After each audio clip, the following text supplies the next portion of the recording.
கரூரில் நடந்த ஒரு சம்பவம், 41 பேர் இறந்து போனார்கள். யார் காரணம்? திராவிட முன்னேற்ற கழக அரசு காரணம். திராவிட முன்னேற்ற கழக அரசு பாதுகாப்பு கொடுக்க முடியாததால் இன்றைக்கு 41 பேர் கரூரில் நசுங்கி செத்தார்கள்.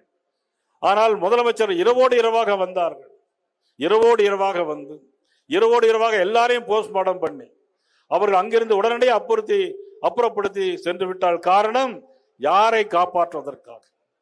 இந்த வீடியோவில் பார்த்தீங்க, டாஸ்மாக்ல அடுத்த வருஷம் 48,000 கோடி ரூபாய் வருமானம் செய்ய வேண்டும் என்பதற்காக இன்னைக்கு திட்டமிடுகிறார்கள்.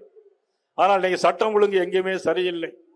எல்லா இடங்களிலும் இன்னைக்கு மக்கள் பயந்து போய் இருக்கிறார்கள்.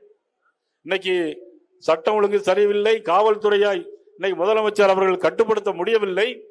எங்கு பார்த்தாலும் கஞ்சா, எங்கு பார்த்தாலும் போதைப் பொருட்கள், கஞ்சா, அபின், பெத்தமைடின் போன்ற பொருட்கள் இன்றைக்கு விற்கப்படுகிறது. யாருடைய ஆட்சியில்? இன்றைக்கு முதலமைச்சர் ஸ்டாலின் அவருடைய ஆட்சியில்.